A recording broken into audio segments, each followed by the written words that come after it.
Ok, Bezrat Hashem. On va voir concrètement, on va voir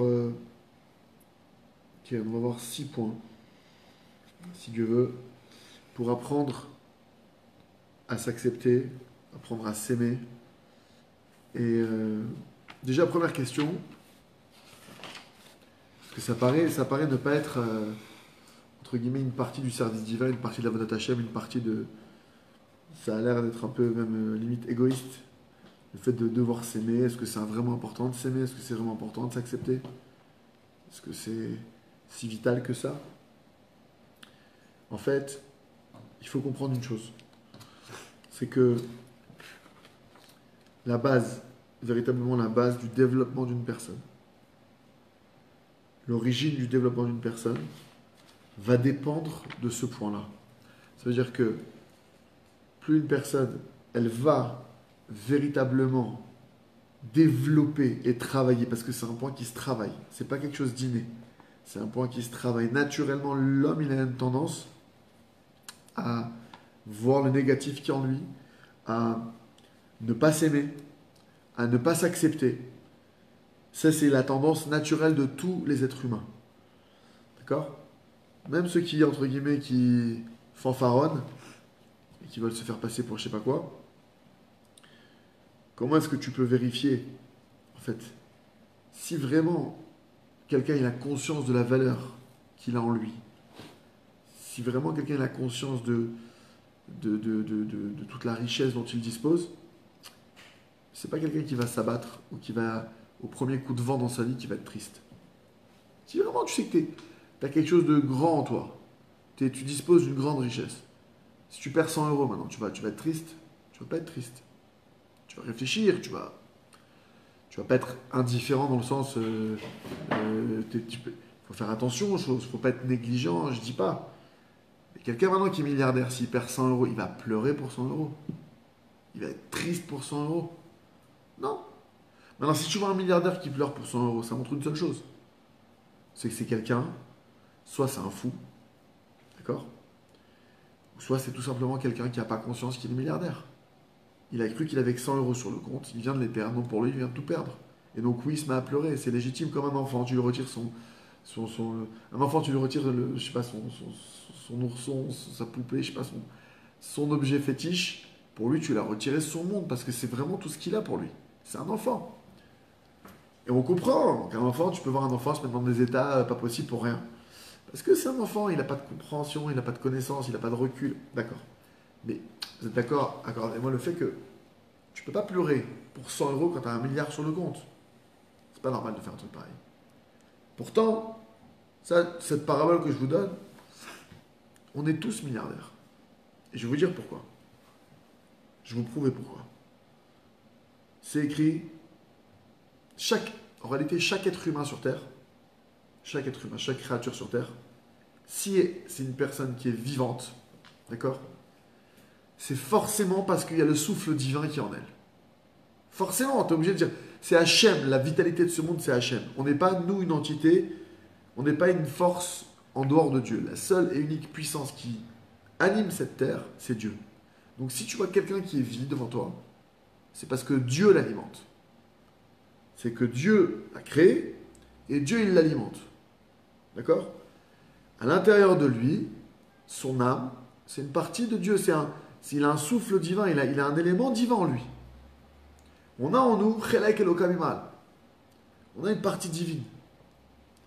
Il explique le Ravarouche que la partie divine qu'on a en nous, c'est pas un morceau, c'est pas, on n'a pas un demi% ou un milliardième de pourcentage. Entre guillemets, qui nous, c'est beaucoup moindre. Non. La partie de Dieu que j'ai en moi a le même niveau d'intensité de puissance que Dieu. Ça ne fait pas de nous des dieux. Entendez bien ce que je dis. Ça ne fait pas de nous des dieux. Mais on est équipé d'un processeur divin. On a tous à l'intérieur de nous une âme. Et cette âme a une provenance divine. Ça veut dire que quelqu'un déjà qui ne s'aime pas, ça veut dire que c'est quelqu'un qui est en train de dire qu'il n'aime pas ce qu'il a en lui. Et ce qu'il a en lui, c'est divin. Donc déjà, c'est un grand manque de foi, c'est quelqu'un qui a un problème fondamental. Tu peux pas dire maintenant, c'est pas possible de dire, moi je suis quelqu'un de croyant, je suis proche de Dieu, mais je m'aime pas. Ça n'existe pas un truc pareil. Ça n'existe pas. Ça n'existe pas. Les tzadikim, je peux vous assurer qu'ils s'aimaient. Justement, Rabbi Nathan, il dit que pourquoi tel tzadik, il a été encore plus loin que tel tzadik parce il a appris à se renforcer. Et pourquoi tel tzadik, il était encore plus loin parce qu'il s'est renforcé encore plus. C'est quoi il s'est renforcé? Il s'est recentré. Quelqu'un qui a conscience de quoi il est équipé, que le souffle de vie qui est en moi, c'est Dieu qui l'anime. C'est Dieu qui m'anime, c'est Dieu qui m'a créé, c'est Dieu qui m'a façonné. J'ai une partie de Dieu en moi. Encore une fois, ça ne fait pas de moi un Dieu, c'est pas mon propos. Mais j'ai en moi quelque chose, une valeur inestimable.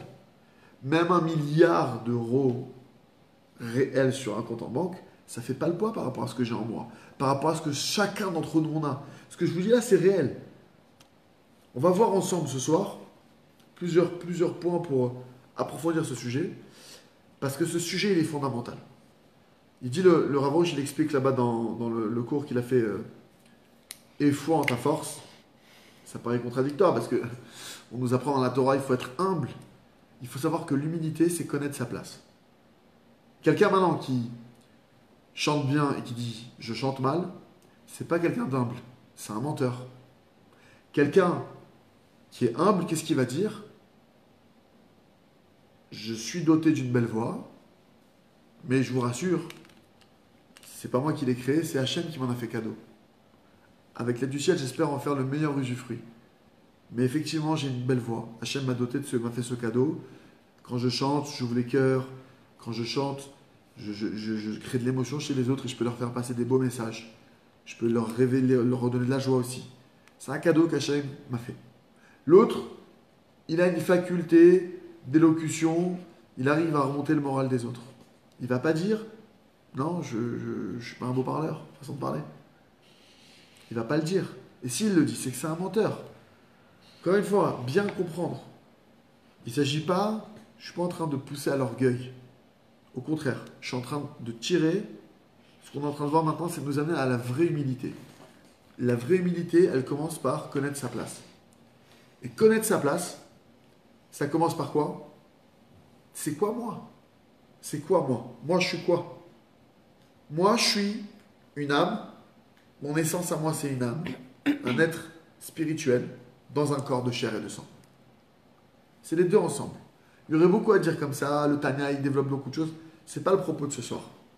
Je veux juste qu'on sorte avec des idées très très claires sur quel est le regard qu'on a l'obligation de se porter sur soi. C'est une obligation. Tout ce qu'on va voir ce soir, c'est une obligation, c'est vital. Ça veut dire que quelqu'un qui ne travaille pas sur ça, c'est quelqu'un qui va avoir de très grands problèmes à se sociabiliser dans la vie, à réaliser son potentiel, à servir Dieu, à se marier. S'il est marié, il va avoir des problèmes shalom bayit, ou des problèmes de paix conjugale, ou dans l'éducation de ses enfants. Parce que, encore une fois, ce point-là, il est vraiment à la base, à la source de toute la construction de l'être humain. Je vais vous donner un cas concret. Comment ça se fait que sur une même situation donnée, disons qu'imaginez, il y a deux personnes, il y a quelqu'un qui leur parle. Il leur dit les mêmes choses. Vous là, les deux là, dégagez. Imaginez, quelqu'un il dit ça à deux personnes. Il y en a un qui sort.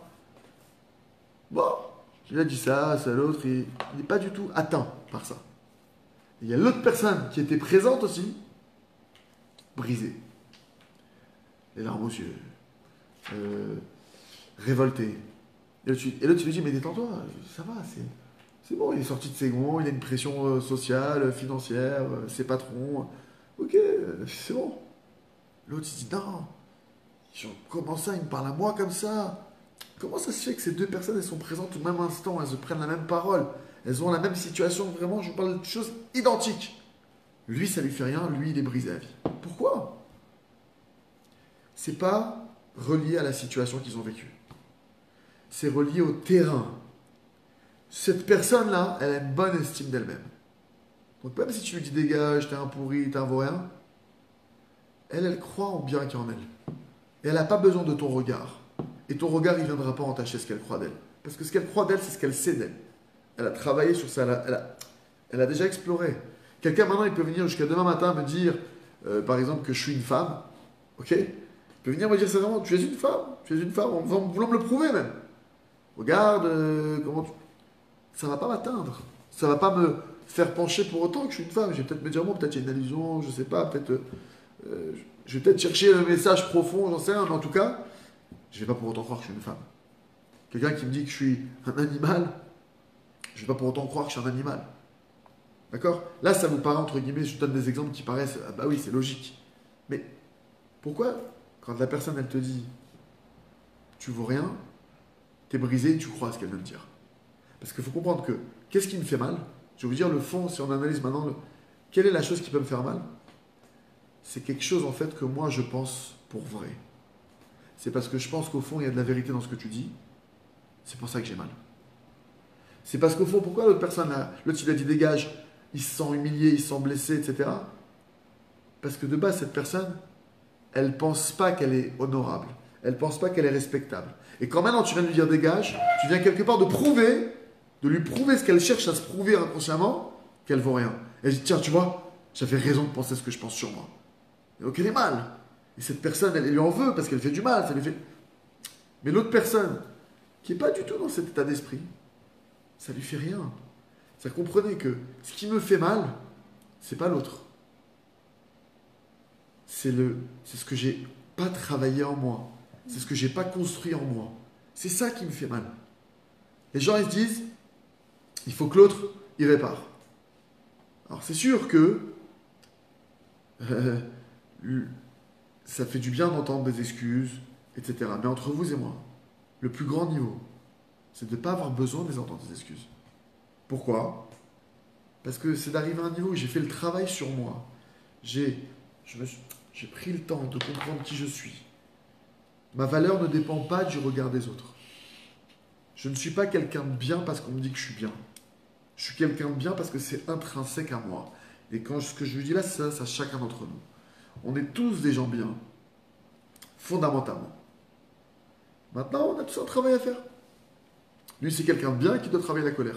Lui, c'est quelqu'un de bien qui doit travailler le vol. Lui, c'est quelqu'un de bien. Elle, c'est quelqu'un de bien qui doit travailler la pudeur. Lui, chacun, on est des gens bien qui devons faire un travail sur nous-mêmes. Mais peu importe le travail que j'ai à faire, je suis quelqu'un de bien. Et ça, personne ne peut me l'enlever. Sauf une personne. Il y a une personne qui peut vous enlever ça. C'est qui cette personne? C'est vous-même. Moi-même, je peux vous retirer cette chose-là. Maintenant, alors, comme je vous l'ai dit tout à l'heure en introduction, l'être humain, naturellement, il ne croit pas en lui. Naturellement, il croit qu'il est quelqu'un de pas bien. Pourquoi? Parce que les gens vont me dire, mais tu me dis que je suis quelqu'un de bien, pourtant je fais que des erreurs. La personne, elle vient, elle dit, il faut être terre à terre. Tu me dis que je suis quelqu'un de riche, je suis pauvre. Tu me dis que je suis quelqu'un comme ça, regarde, j'ai plein de traits de caractère. Il faut regarder le... Il y a des moments dans la vie, il faut être, oui, terre à terre. D'accord?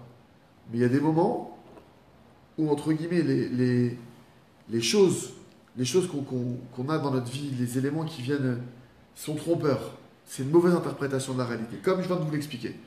Quelqu'un maintenant, il se prend une insulte, il se prend un compliment désagréable. D'accord? Et il est blessé, il faut qu'il sache. Le fautif, c'est pas la personne qui a eu la parole déplacée. Le fautif, entre guillemets, si je cherche, c'est quoi la chose à améliorer, réparer, c'est mon estime de moi-même. L'insulte ou le reproche m'a fait du mal parce que je n'ai pas une bonne estime de moi. Et Hachem, c'est ce qui veut me faire travailler. Hachem, il ne veut pas que je croie que je suis un pauvre type ou un sale type. Bien que la personne qui est en face de moi, elle a peut-être dit des choses dans ce sens. Alors je ne dis pas. Il y aura peut-être, dans ce qu'il dit, il y aura peut-être un travail à faire, une analyse à faire. Parce que si on parle de tel dossier, c'est peut-être que j'ai un travail à faire là-bas aussi précisément. Mais pour pouvoir faire ce travail, il faut comprendre cette chose-là. Imaginez maintenant, il y a une personne, elle est persuadée qu'elle vaut rien. Moi, je viens, je dis écoute, j'ai besoin de toi pour un travail, Je t'explique, c'est un travail d'importance nationale. Il y a des centaines de vies en jeu. Qu'est-ce que cette personne, logiquement, elle va me dire? Puisqu'elle pense qu'elle vaut rien. Qu'est-ce qu'elle va dire? Elle n'est pas capable. Je peux pas. Je pourrai jamais y arriver. Ça veut dire que maintenant, il faut comprendre que l'image que j'ai de moi-même, elle va impacter toutes mes actions. Elle va impacter mon devenir. Elle va impacter ce que je vais m'autoriser à faire ou pas. Ce que je vais m'interdire ou pas. On ne parle pas d'une petite chose. Et en plus de ça, cette image, elle est erronée. Parce que très souvent, on a tous des exemples comme ça devant nous de gens qui ont du potentiel, qui ont des capacités précises qu'on le voit, et c'est des personnes qui se gâchent. En fait, vous savez ce que c'est? C'est des personnes qui ne s'autorisent pas à croire qu'elles pourraient y arriver. Pourquoi? Parce qu'à la base, elles pensent qu'elles ne sont pas capables, ou tout simplement qu'elles... Moi, je ne vaux rien. Tu me demandes quelque chose qui a de la valeur, qui demande de la responsabilité, qui demande de l'engagement. Moi, je suis une pauvre personne, je ne peux pas faire ça. Et la personne, rien que par cette simple pensée, elle a fermé les valves. Elle s'enlève la possibilité d'être. Aujourd'hui, il y a des gens qui ne se marient pas à cause de ça. Je ne serai pas à la hauteur d'un mariage. Une femme, elle va dire, je ne vais pas pouvoir tenir une maison. Une autre, elle va dire, je ne vais pas savoir éduquer mes enfants. Un autre, il va dire, oui, mais c'est des responsabilités. Demain, ma femme me demande des choses, le loyer, la parnassa, le truc, le gagne-pain. Je ne peux pas. Je vous parle, il y a des gens qui aujourd'hui, c'est juste ça leur problème. Il y a des gens qui aujourd'hui n'arrivent pas à trouver de travail à cause de ça. Là, je vais entre guillemets vous retirer même. Je ne suis pas en train de parler là, parce que tout est. La Torah, il faut savoir que le judaïsme, ce n'est pas une religion. D'accord? Ce que je vous dis là, ce n'est pas un discours religieux.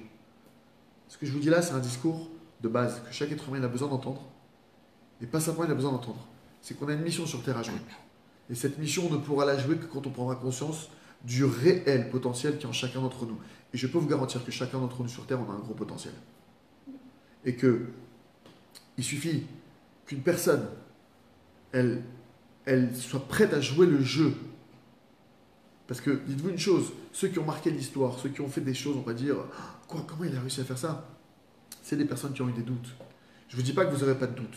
Je ne vous dis pas que vous n'aurez pas d'empêchement. Je ne vous dis pas que vous n'aurez pas de difficultés. Je ne suis pas en train de vous vendre du rêve. Mais je suis en train de vous dire que c'est possible. Vous pouvez, on a tous en nous des capacités. Alors, il y a des choses, par contre, qui sont au-delà de nous. Il faut être clair. Je ne suis pas capable de tout. Il y a des choses que, aujourd'hui, je suis capable de faire. Déjà, il y a plusieurs étapes. Il y a des choses que je suis capable aujourd'hui, mais que je ne fais pas parce que je ne crois pas en moi. Ça, déjà, c'est un manque à gagner qui est énorme. Après, il y a des choses que je pourrais faire si je me donnais de la peine pour y arriver. C'est un autre manque à gagner qui est énorme. Mais il y a aussi des choses qui sont aujourd'hui très loin de moi.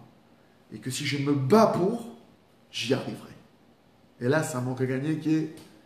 Mais maintenant, sans rentrer dans les niveaux de ce qu'on peut tous atteindre.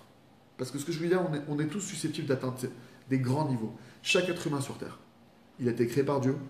Et Dieu, c'est pas simplement un père. Dieu, c'est la miséricorde absolue. Il nous a créé tout un chacun pour nous donner la vie la plus extraordinaire qui soit. Dieu, il nous réserve à chacun d'entre nous la vie la plus incroyable qui soit à tous les niveaux. Il nous aime d'un amour infini. Il veut nous donner constamment. Quand tu parles du Dieu, je parle du vrai Dieu. Je ne parle pas du Dieu que le monde s'est inventé.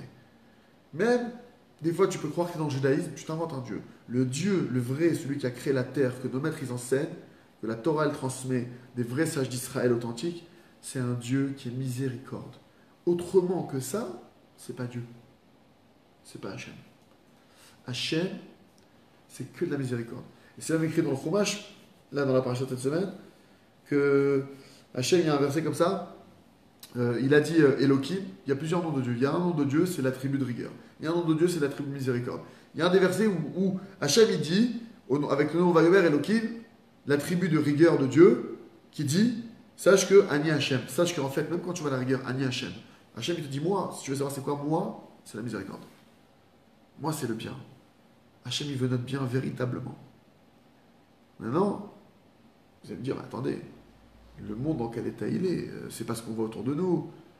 Il faut savoir une chose, que pour accéder au bien que Dieu il veut pour nous, il faut d'abord croire au bien qui est en nous. Tu dois d'abord croire au bien qui est en toi. En croyant au bien qui est en toi, ça veut dire que tu crois en Dieu. En croyant en Dieu, en commençant à t'aimer.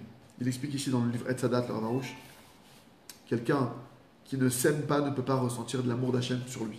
Et quelqu'un qui ne ressent pas l'amour d'Hachem sur lui, alors c'est à l'origine de tous ces problèmes en réalité.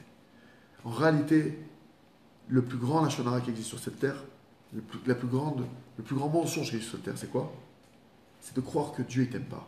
C'est le plus grand des mensonges.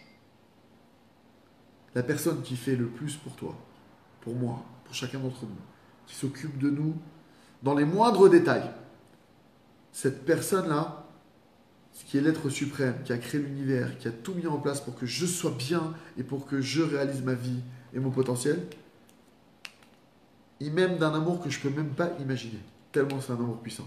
Mais cet amour-là, je ne peux le ressentir que si j'ai déjà une connexion. Ça fait partie des lois qu'Hachem a créées. Maintenant,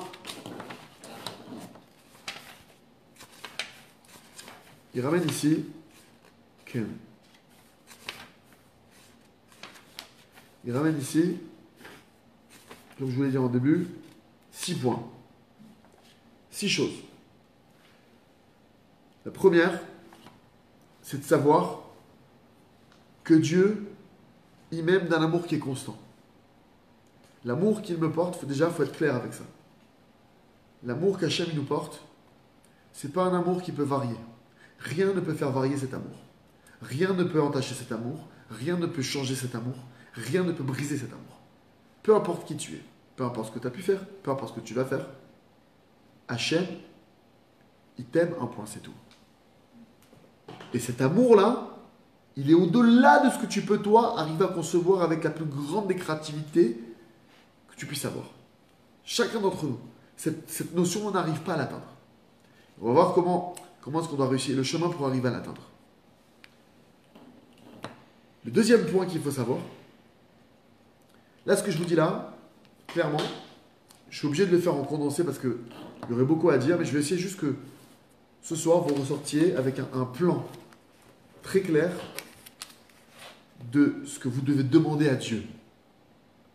Là, on va étudier c'est quoi les choses qu'il faut demander à Hachem pour que quand on sorte de ce beau moment qu'on est en train de passer, que chacun y sache sur quoi il doit prier. Là, ce que je suis en train de vous dire, c'est à l'origine de tout travail. Le Rav, il explique, j'explique que la Haïmouna, la foi, elle est composée de 4 choses. La foi authentique. Il y a 4 choses qui la composent. Ce n'est pas l'un ou l'autre. C'est ces 4 points sont la Haïmouna, la foi authentique. La foi authentique, ça inclut la foi en Dieu. La foi en Dieu, on va le voir ce que c'est. Tout de suite, on va voir qu'est-ce que ça veut dire avoir foi en Dieu. C'est facile de dire, moi j'ai foi en Dieu. Mais en quel Dieu tu crois? En un Dieu tyran, en un Dieu méchant, en un Dieu qui va te punir, en un Dieu qui veut te faire du mal. En quel Dieu tu crois? Il y a la foi en Dieu, il y a la foi en la Torah, il y a la foi en les tzadikim, les justes, et il y a la foi en soi. Il faut savoir que la foi en soi, c'est la foi qui est le socle de tous les autres points. C'est-à-dire que le point de départ, c'est la foi en soi qui permet d'atteindre la foi dans la Torah, en Dieu et en les tzadikim. Et la foi en Dieu et la foi en soi, en réalité, c'est aussi relié. D'accord? Et maintenant, pour avoir foi en soi, un des points qui fait que la personne, qui fait qu'on est tous touchés par ça, c'est de croire que Dieu ne nous aime pas. Là, maintenant, je vais vous reprogrammer. On a tous été programmés par nos expériences, où on a mal interprété les messages, par différentes choses, chacun selon son histoire. En tout cas, on a été programmés, ou on a été programmé, on a eu une malformation interne. Là, maintenant, je vais vous donner les points pour reprogrammer dans le bon sens. Et les points que je vais vous donner, je vous le précise. Il va falloir prier pour les atteindre. Il va falloir le travailler. Parce que là, maintenant, on a tous été éduqués à croire au contraire de ce qu'on va apprendre. Premier point, ça, personne ne vous a dit un truc pareil. Personne ne vous a dit si tu fais, peu importe ce que tu fais, peu importe, Dieu t'aimera toujours. Personne ne nous a dit un truc pareil. Si ce n'est les sages de la Torah. Mais dans l'inconscient collectif des gens, on n'a pas été éduqués comme ça. On n'a pas reçu ce genre de message. Je parle des médias, peu importe la civilisation dans laquelle on a vécu. Et ceux qui ne croient pas en Dieu, j'en parle même pas. Mais ceux qui ont une conscience d'un créateur, qui ont une conscience d'un divin, qui ont une conscience qu'il y a quelque chose, que ce monde il n'est pas. D'accord? Qui savent qu'il y a un Dieu, qu'il y a un créateur. On nous a jamais enseigné ça. Donc la première des choses, là ce que je vous donne comme données, c'est des données à intégrer. C'est-à-dire à savoir pour l'instant, même si vous ne les comprenez pas toutes, il faut les poser et on va travailler dessus. Donc la première, c'est Hachem, peu importe qui t'aime. Peu importe quoi, comment, où, peu importe, peu importe, peu importe. Deuxième point, Hachem, il veut me déverser. C'est pas simplement qu'il m'aime. Hachem, il veut que je reçoive tout le bien du monde. Hachem, il aspire, il attend, il ne cherche qu'à me déverser tout le bien du monde. Ça aussi. On se dit, ok, il m'aime, mais bon, là, je mérite de prendre des coups. Là, je mérite de payer. Là, j'ai fait des erreurs. J'imagine qu'il y a un truc qui m'attend au coin de la rue. Et il faut savoir, ce que je vous dis là, c'est hyper important parce que selon ma foi, selon ma croyance du monde, le monde, il va se développer comme ça devant moi. Je parlais de ça aujourd'hui avec quelqu'un qui me disait, je vais voyager aux États-Unis, il habite en Israël, je vais voyager aux États-Unis pour me faire le coup de la refaite. Je vais prendre de l'argent, là-bas, je vais aller là-bas. Je lui dis, mais si dans ta tête, ici tu peux pas, entre guillemets, trouver ta solution, et qu'il n'y a que là-bas que tu peux trouver ta solution, il faut que tu saches que tu as signé ta propre galère. BNet, ici tu ne trouveras pas de solution. Pas parce qu'il n'y a pas de solution, parce que toi tu crois ça. Et au fond, tu crois que il y a un truc qui est erroné là-dedans. C'est pas comme si la personne elle me dit bon, j'ai une mission importante à faire aux États-Unis, et au passage, je vais essayer de la tenter. Ok. Là, c'est une personne qui programme. Hachem, il n'a pas besoin de mon aide pour me nourrir. Il n'a pas besoin de mon aide.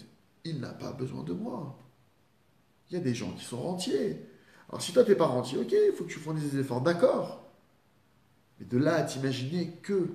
Et en plus, je me disais, c'est des statistiques officielles que j'ai entendues, que Israël, c'est le pays où il y a le plus de millionnaires au mètre carré, en proportion de la population. Je dis, si tu crois que c'est ailleurs qu'il y a plus, il y a aussi des millionnaires ici. Des gens qui gagnent, entre guillemets, bien leur vie, il y en a ici, il y en a partout, et des gens qui galèrent, entre guillemets, ici aussi, il y en a. Il y en a aussi partout, mais ça, c'est pas. Je dis, c'est pas lié au pays, c'est lié à la personne. Si maintenant, rien qu'une personne elle a la conception qu'elle doit galérer sur cette terre, c'est pas la faute de Dieu si elle galère aujourd'hui. C'est la faute de sa conception erronée de la vie. Donc là, ce qu'on est en train de faire, c'est que je veux vous nettoyer, je veux me nettoyer de toutes ces choses qui sont insensées, qui peuvent... Attention, ce que je vous dis là, il faut être clair. Ça va engager un combat. Ça va engager un combat. Je parlais ce matin encore avec un ami, on parlait de la notion de ne pas se culpabiliser, que c'est pas ça que Dieu il attend. S'améliorer, oui. Se travailler, oui. Chercher à se dépasser, oui. Se culpabiliser, non. Non, c'est pas cette... Dieu ne veut pas de ça. Dieu n'aime pas ça. Personne ne te demande ça. Et ce même copain avec qui je parlais ce matin, à plusieurs reprises, sans le vouloir, il repartait dans des schémas culpabilisants. Et je lui ai dit, mais le problème, c'est que là, c'est normal, tu t'es enraciné dans ça depuis longtemps. Il y a un travail à faire maintenant. Tu te culpabilises constamment. Et le problème, c'est que tu te culpabilises. Ta femme a fait une bêtise, tu la culpabilises. Tes gosses, ils font une bêtise, tu les culpabilises. Mais pourquoi tu fais ça? Parce que c'est ton mode de vie. C'est ton système. C'est pas que tu as un mauvais père, c'est pas que tu as un mauvais mari, c'est pas que tu as un sale type, c'est qu'on t'a rentré un virus dans le cerveau. Et que ce virus, il te fait que tu fais que te culpabiliser. Et que tu penses que c'est ça, le Hémet. Mais c'est faux. La preuve, c'est que ce Hémet-là, il brise tes gosses. Cette vérité-là, elle brise ta femme. Et cette vérité-là, toi, elle te donne plus envie de vivre. Toi-même, elle t'engage ta flamme, elle t'engage ton potentiel. C'est faux. Là, par exemple, ça, c'est un mot, en fait, pragmatique. Ok. Là, maintenant, je m'évalue de 1 à 10. Comment je me sens au niveau de la joie? Je me sens à 9. Ok. Alors, vas-y, je vais me culpabiliser. Mickaël, t'es un pourri. Mickaël, tu vois rien. Mickaël, truc. Comment je me sens là? Rien que je dis ça, là, je sens dans mon corps des trucs qui passent. Et je sens que je suis en train de descendre. Tu te mesures, je suis à combien dans la joie? Je suis à 3, 4 là. Alors, je te pose la question. Tu es en train de faire quelque chose qui gâche ton estime, qui gâche ta vision de toi, qui gâche ta joie. Tu penses vraiment que c'est ça le chemin? Toi-même, tu le sens tout de suite. Ah ouais, non, ah ouais, non. Quand tu sais, quand la personne dit, ah ouais, c'est grave ce que j'ai fait. Alors, elle donne l'impression d'être quelqu'un de responsable. Pas du tout.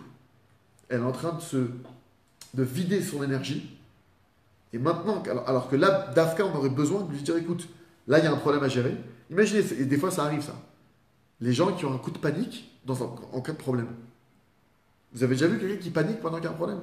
C'est horrible, ça. La personne, il y a quelqu'un qui est en train de vivre une situation délicate, il y en a un autre qui panique à côté. Qu'est-ce que tu as envie de faire? Tu as envie de dire à celui qui panique, mais sors de là, quoi.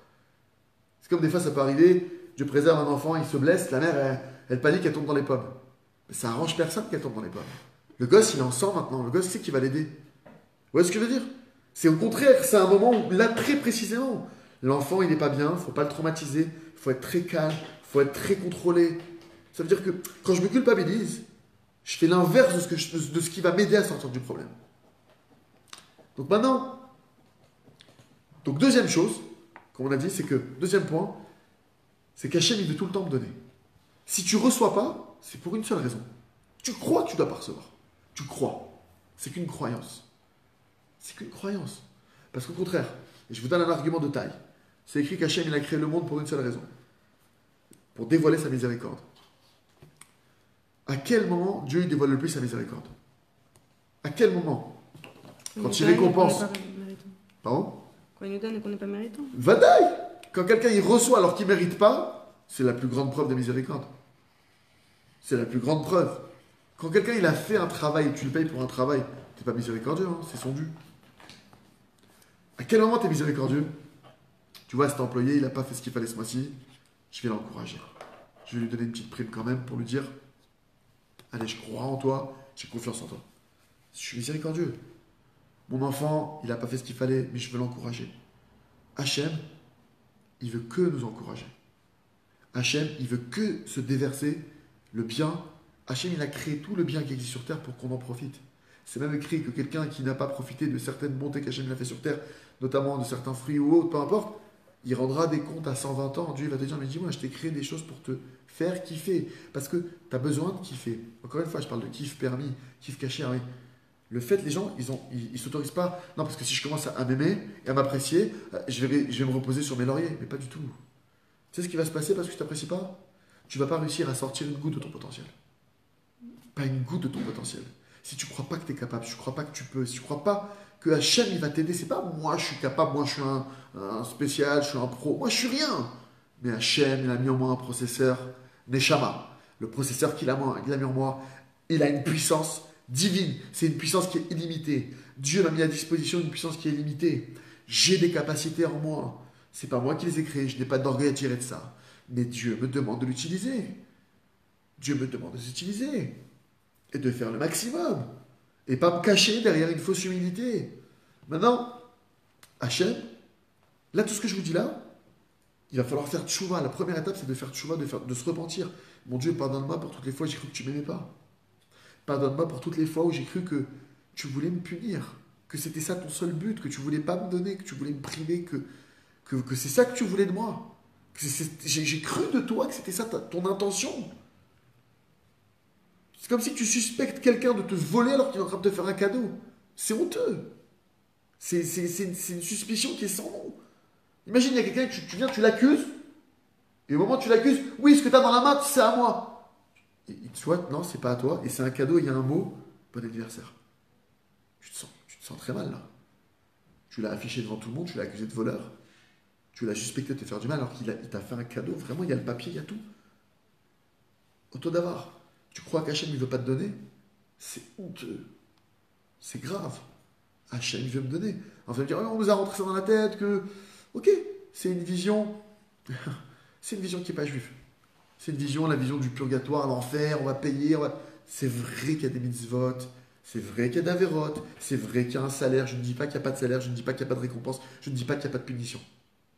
Je ne dis pas que ça n'arrive pas, je ne dis pas que ça n'existe pas, ça existe, c'est écrit dans la Torah. Mais je dis que ce n'est pas le but de ta création sur terre. Hachem ne t'a pas créé pour ça, pour te faire payer. Hachem t'a créé parce qu'il veut te donner. Ça change tout quand tu vois ça dans ta vie. Troisième point qui ramène ici le Rav.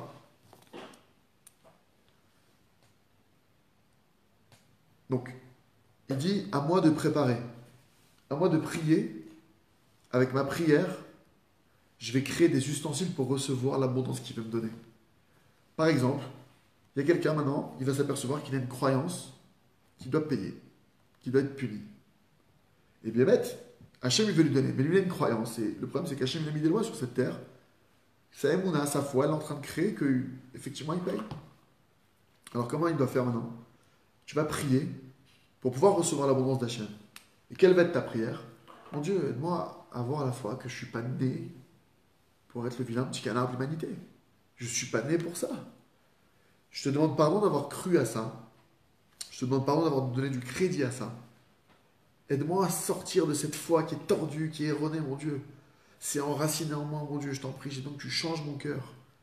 Je veux croire en toi, je veux croire que tu m'aimes, je veux croire que tu veux te déverser du bien en moi. J'utilise l'arme de la prière. C'est le troisième point. Avec chaque mot de ta prière, il disait Rabbi Nachman, écoutez-moi, Rad, tu crées des ustensiles pour recevoir cette abondance. Parce qu'une des raisons aussi pourquoi est-ce qu'on ne reçoit pas toute l'abondance que Dieu veut nous donner, tu n'as pas d'ustensile. Je veux te donner un coca maintenant, façon de parler. Tu n'as pas de verre. Je vais quoi? Je vais te le verser sur la table. Sur le crâne, je vais te le verser. Comment je fais? À la bouteille, tu vas boire. Ça se fait pas. Donne-moi un verre. Ah, j'ai pas de verre. Désolé pour toi. Moi, je veux te donner. Le fait que je te donne pas ne vient pas prouver que je ne veux pas te donner, pas du tout. Parce que les gens, qu'est-ce qu'ils disent? Ouais, j'ai demandé, j'ai pas reçu. Et si tu demandes, alors, la première chose, si tu demandes en pensant que Dieu c'est un tyran, c'est pas une demande, c'est une insulte.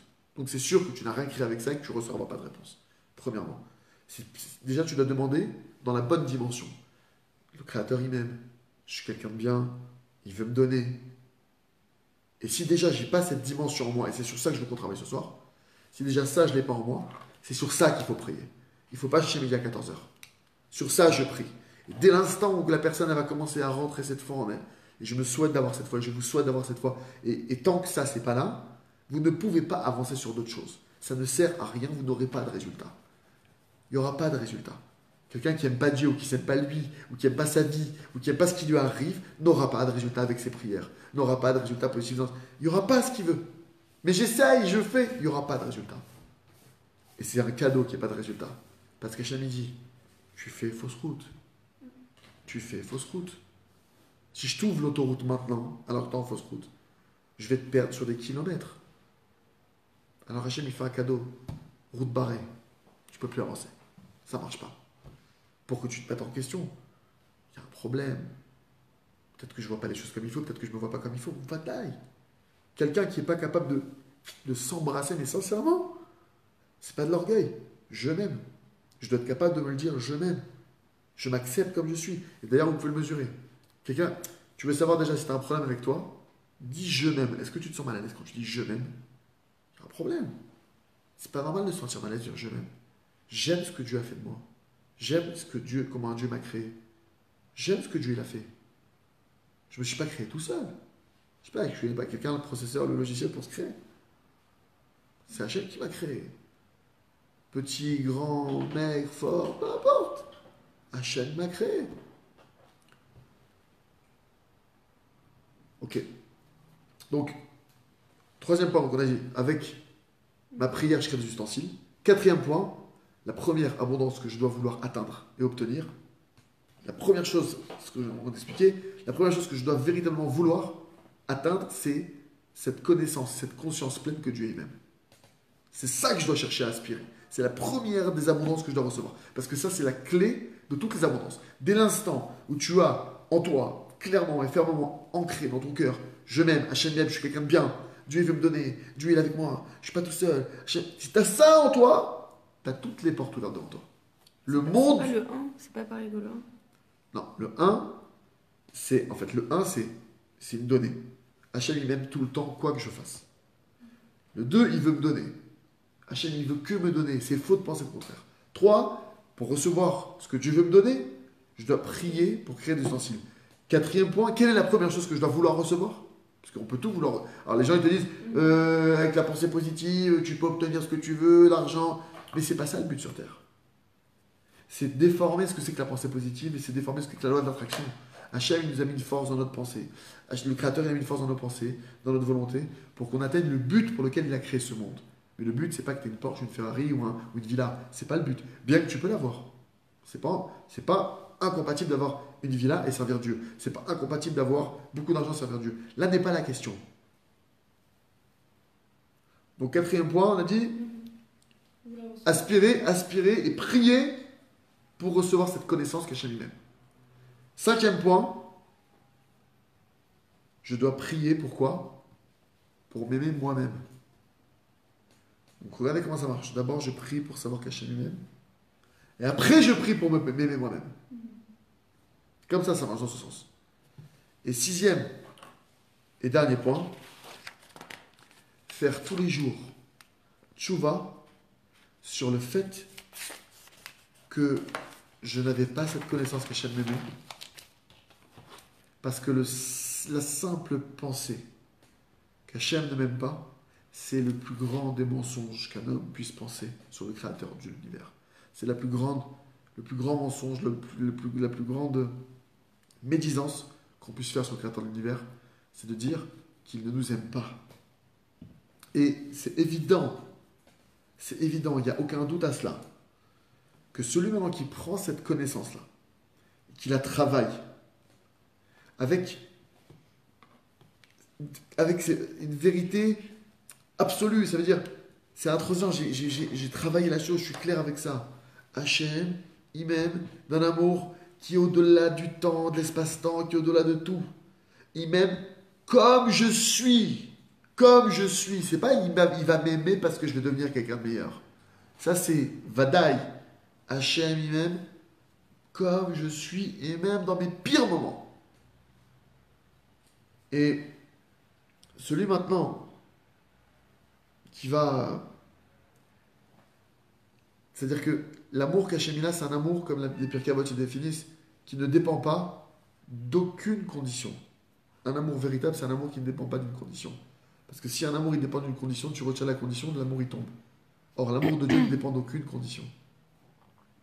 Et donc, en faisant cela, tu vas renforcer aussi l'amour que tu te portes à toi. C'est relié. Et on peut mériter, grâce à ça, à ce que Rabbi Nachman il a dit, qu'on doit s'aimer avec Hachem Barach. Tu dois t'aimer avec Hachem en toi. Comment tu t'aimes avec Hachem en toi? Tu prends conscience qu'Hachem t'aime. Et tu prends conscience qu'en toi, c'est une partie d'Hachem. Et la partie que tu aimes de toi, c'est cette partie d'Hachem. Quand je suis en train de vous dire qu'il faut qu'on s'aime, j'aime la partie de Dieu qui est en moi. Parce que c'est lui qui m'a créé. Cette partie, c'est lui qui l'a enfouie en moi. C'est ça qui me fait vivre, c'est ça qui me donne vie, ça mon souffle de vie. D'où viennent mes sentiments, mes émotions, mes pensées? D'où ça vient? Ça vient de ma partie divine. C'est moi, ça. Cette partie-là, c'est ma partie, c'est mon essence. J'aime cette partie. Il y a quelqu'un qui a mis une question. Est-ce que vous pouvez expliquer c'est quoi faire des ustensiles? Alors, faire des ustensiles, quand je dis faire des ustensiles, ça veut dire que maintenant, de la même manière que pour recevoir, aujourd'hui, dans le monde matériel, j'ai un repas, j'ai une marmite, tu veux recevoir le plat, l'assiette, le repas, il faut une assiette. J'ai de l'eau, je veux te le verser, il faut un verre, un jerrycan, quelque chose. Et plus tu viens avec quelque chose, il vient avec une citerne, je peux mettre beaucoup dans une citerne d'eau, ou du liquide que je veux lui remettre. Il faut pour recevoir l'abondance de Dieu, des ustensiles. Ok. C'est quoi ces ustensiles? Comment est-ce que je les fais, ces ustensiles? Chaque mot de ma prière, c'est-à-dire, à chaque fois que je parle dans ma langue natale, précisément, je m'adresse à Dieu, je dis Maître du monde, je viens de créer 3 ustensiles. S'il te plaît, 3 de plus, aide-moi, 2 de plus, je suis déjà à 8. En 10 secondes déjà, je peux en créer une 50aine. Aide-moi à croire en toi, encore 3 de plus. Aide-moi à savoir qu'il n'y a rien en dehors de toi, que tu me donnes un amour absolu, un amour infini, que tu veux me donner quoi qu'il arrive, que tu veux que je reçoive, que tu veux que j'avance, que tu veux le meilleur pour moi. Aide-moi à croire au bien qui est en moi. Ce bien, c'est toi que tu l'as influé en moi. Tu m'as créé comme ça. Là, en parlant comme je l'ai fait, j'ai créé des ustensiles. Et pour conclure, je vais vous lire une prière que le Rav Arush écrit ici. D'accord? Pour vous donner un axe de prière. D'accord? C'est juste pour vous donner une base. Après, évidemment, vous pourrez exprimer avec votre cœur et vos propres mots. D'accord? Mais c'est pour vous donner un axe. Le Rav écrit comme ça. Maître du monde. Papa, donne-moi la foi. Aide-moi à arriver à la conscience pleine que tu m'aimes sans aucune condition, que ton amour envers moi ne s'arrêtera jamais, ne serait-ce qu'un instant.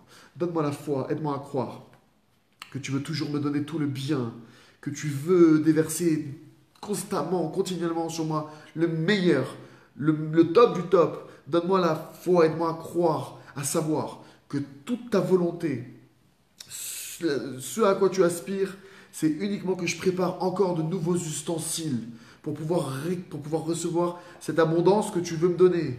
Aide-moi à croire et à savoir que chaque mot de ma prière, de mes mots à moi, sont un ustensile par lequel, à l'intérieur, tu vas pouvoir déverser ton abondance. Et que c'est ça ce que tu attends de moi, que je prépare ces ustensiles pour recevoir cette abondance que tu veux déverser en moi, maître du monde. Aide-moi et donne-moi la conscience, la connaissance de te demander tout le temps, au début, au commencement, l'abondance la plus importante qui soit parmi toutes les abondances qui existent sur cette terre, qui est, à savoir, la connaissance que tu m'aimes tout le temps, sans aucune condition. Tu m'aimes d'un amour inconditionnel. Et aide-moi à m'aimer et à m'accepter comme je suis. C'est un exemple de prière qu'il faut développer. Donc voilà, Bezrat Hashem, qu'Hachem nous aide vraiment à incarner ces 6 points. Revoyez le cours pour ceux qui le peuvent. Retravaillez-le, notez ces 6 points. Et ça prendra le temps que ça prendra. Ne me demandez pas combien de temps il faut prier dessus. Le temps qu'il faudra pour que vous vous aimiez. Parce que tant que ce point-là, il n'est pas réglé, nos vies ne peuvent pas avancer comme elles le doivent. Razak, Vénit Razak.